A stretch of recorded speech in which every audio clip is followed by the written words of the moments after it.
ആരെങ്കിലും ഉണ്ടാവണമെന്നേ ഈ ചോദിക്കാനും പറയാനും ആരും ഇല്ലാത്തവർക്ക് വേണ്ടി. കർഷകൻ, മണ്ണ് എന്നൊക്കെ പറയുമ്പം ആർക്കാ എന്താ വിലയിന്ന്? എന്നാൽ ഇന്നലെ ഞാൻ കണ്ടു ഇവരുടെ മുഖഭാവങ്ങളിൽ നിന്ന് ഇതിന് വിലയുണ്ടെന്ന്. ആരൊക്കെ അവഗണിച്ചാലും ചിലരിങ്ങനെ പറഞ്ഞുകൊണ്ടേയിരിക്കും.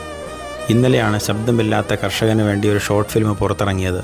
കുറച്ച് നാൾ മുമ്പ് കർഷകരെ കൊണ്ട് മാത്രം നിറഞ്ഞു നിന്നിരുന്ന മലയോരത്ത് ഇന്ന് പേരെടുത്ത് വിളിക്കാൻ പറ്റുന്ന കർഷകർ പോലും ഇല്ലാതായിക്കൊണ്ടിരിക്കുകയാണ്. അപ്പോൾ റീച്ച് കിട്ടാൻ വേണ്ടി മാത്രമല്ല ഇവർ ഈ ഷോർട്ട് ഫിലിമിന് വേണ്ടി ഇറങ്ങിത്തിരിച്ച്. അപ്പോൾ നമ്മളും കൂടെ നിശബ്ദമായി കഴിഞ്ഞാൽ ആരിറങ്ങും ഇവർക്ക് വേണ്ടി?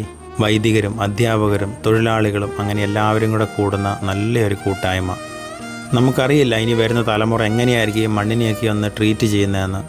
അപ്പം ചില ഓർമ്മപ്പെടുത്തൽ അനിവാര്യമാണ്. ഇത് ചെയ്ത തോമാപുരത്തെ ടീമിനെ ബിഗ് സല്യൂട്ട്. നമ്മൾ ഈ ഷോർട്ട് ഫിലിം കാണണം, ഷെയർ ചെയ്യണം. കാരണം എന്നാണെന്നറിയാവോ?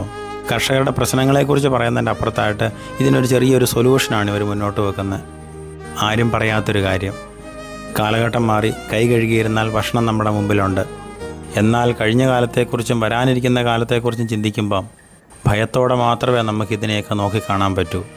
നാളെ മാർച്ച് 14 കർഷകന് വേണ്ടി മഹാസമ്മേളനം നടക്കപ്പെടുവാണ് കണ്ണൂർ ടൗണിൽ. ഇവർ നാളെ കണ്ണൂരാണ്, ഞാനും നാളെ കണ്ണൂർ തന്നെയാണ്. ചുമ്മാ കണ്ടങ്ങ് അവസാനിക്കാനുള്ളതല്ല ചില കാര്യങ്ങൾ, അതിന് തുടർച്ചയുണ്ട്. ദൈവം അനുഗ്രഹിക്കട്ടെ.